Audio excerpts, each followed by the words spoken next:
श्रीरामपुरात गुलशन चौक येथे अंडरग्राउंड पुलासाठी निर्धार उपोषण। श्रीरामपुरात गेल्या अनेक वर्षांपासून वॉर्ड नंबर 2 गुलशन चौक येथे अंडरग्राउंड पुलाचे या भागातील समस्त नागरिकांची मागणी आहे।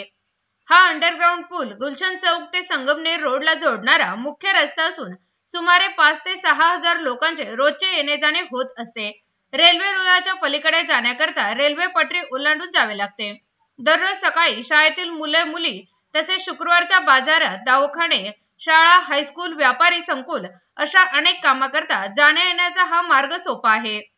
अंडरग्राउंड पूल येथे शासकीय पातळीवर मान्य झाला होता, परंतु काही तांत्रिक अडचणी काही लोकांना हा बोगदा पूल अजूनही अंतरावर पुढे येऊन करावा अशी मागणी गेल्या 10 ते 15 वर्षापासून लोकांची आहे।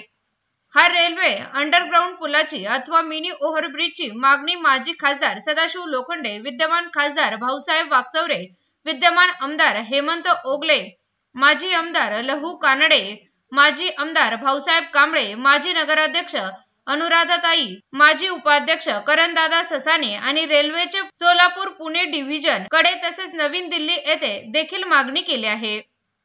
या जनहितार्थ रेल्वे अंडरग्राउंड मिनी आणि ब्रिज मागणीकडे कोणीही गांभीर्याने लक्ष घातलेले नाही। त्यामुळे नाईलाजास्तव रियाज खान पठाण यांनी गुलशन चौक येथे निर्धार उपोषण सुरू होते। या ठिकाणी सर्वपक्षीय नेत्यांनी देखील हजेरी लावली होती। आमदार हेमंत ओगले हे आले असता त्यांनी आश्वासन दिले की हा बोगद्याचं काम लवकरात लवकर मार्गी लावू। आमदार साहेबांच्या आश्वासनानंतर उपोषण मागे घेण्यात आले।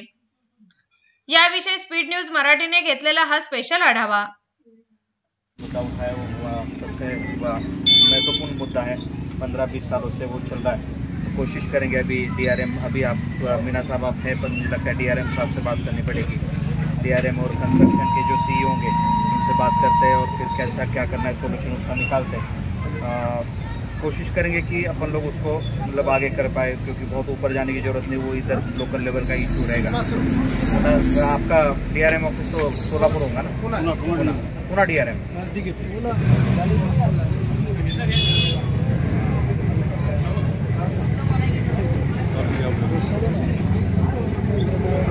अंडरग्राउंड ब्रिज होना ही चाहिए।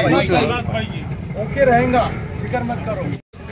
आमचे शेख साहेब मरूम बशीर भाई आणि या मागणीसाठी आमचे रियाज भाई यांनी गेले अनेक वर्षापासून जे पाठपुरावा करतात आणि त्या पाठपुराव्यापायी आज त्यांनी उपोषण केलं।